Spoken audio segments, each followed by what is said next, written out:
Yeah, and we are in stagflation. There's no question about that. And the only way out of it is growth. The only way out of this is.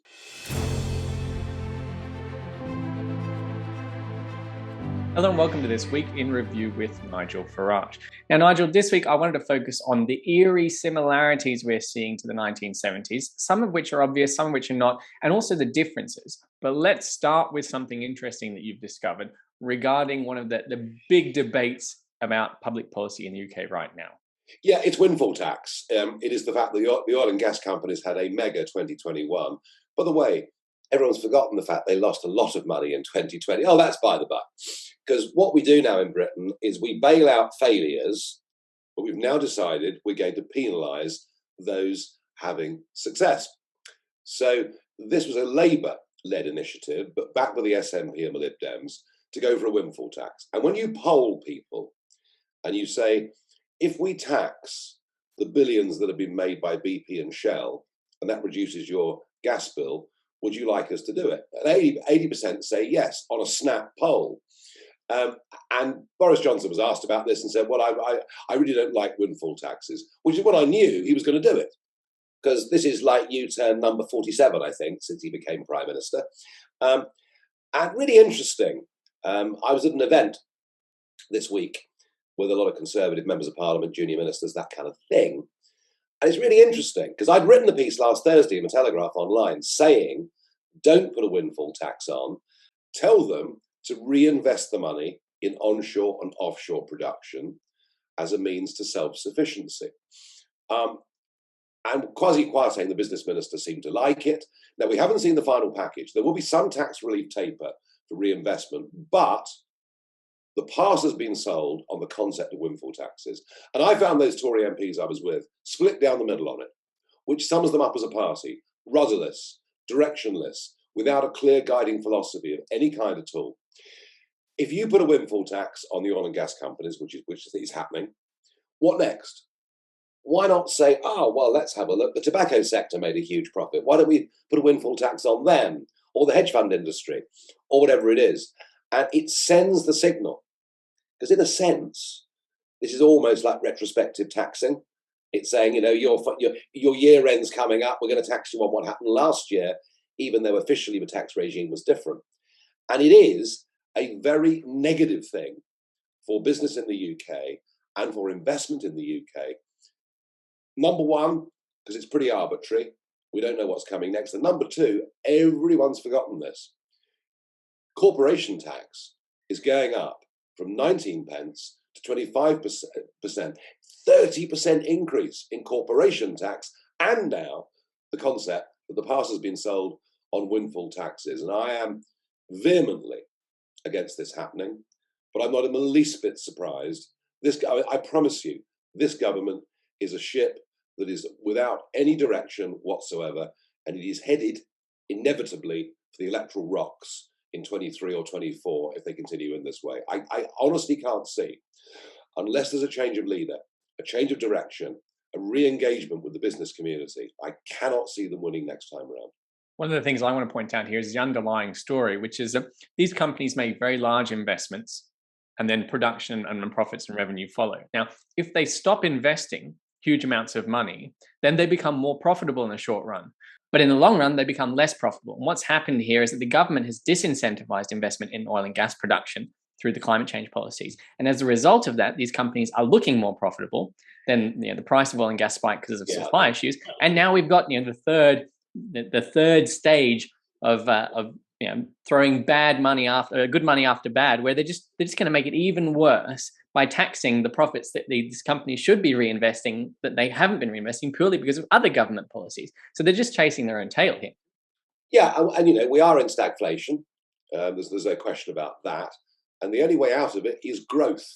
The only way out of this is growth. There's no other panacea for the problem of the UK economy right now. Growth and increased productivity, where, of course, we're lagging quite badly.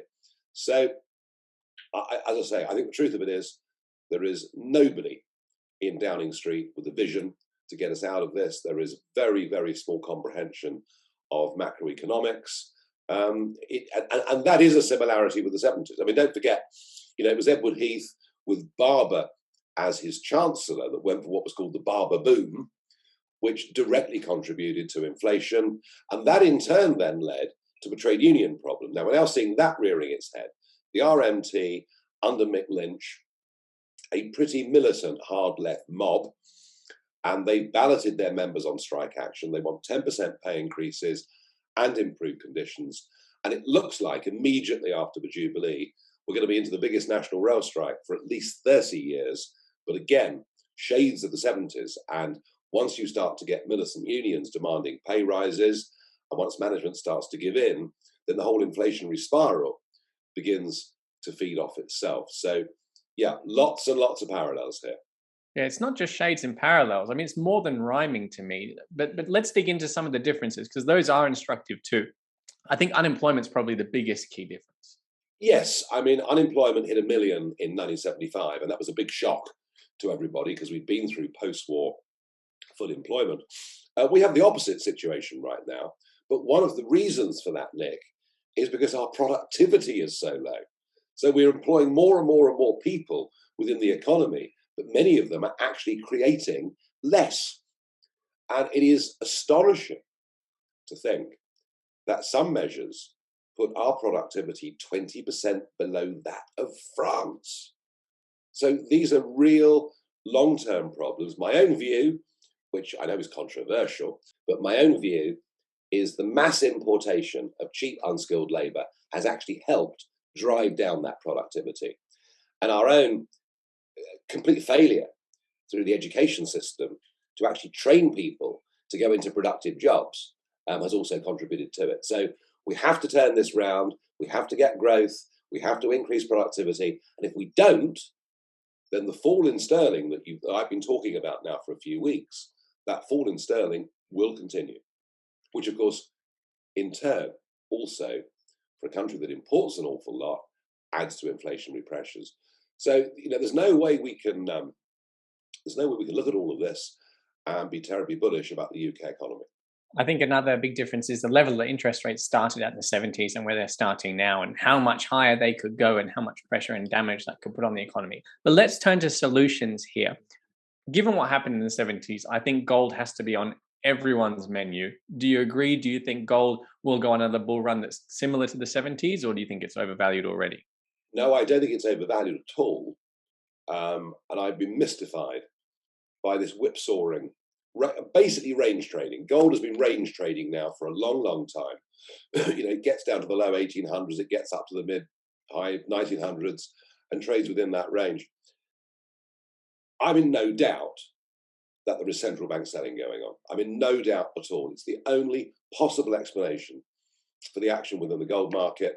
Is whether it's the Bank of England, how many others are doing it, I don't know. But I can see governments desperate for cash, gold at a relatively good price.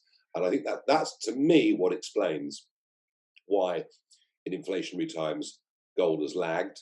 I mean, after all, interest rates are going up, but you're still not getting a big return on cash. The last time the RPI was at 11%, which is where it is today, was in 1982. Do you know what base rates were?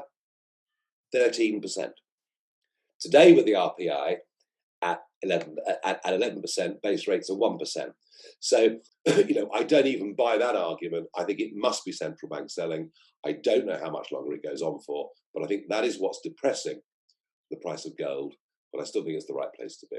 Now, whether you believe that interest rates cannot go up and therefore gold will boom, or whether you believe that interest rates will have to go up and cause an epic crash in the economy because of all the mortgage debt and all the corporate debt and the government debt out there, either way, gold is your way to go. And that's why we're launching the Gold Investment Broadcast, which goes live on Monday at 4 p.m. You can find a link to sign up to that below, depending on when you're watching this. And I hope you do, and I hope you join us then. Thanks very much for watching.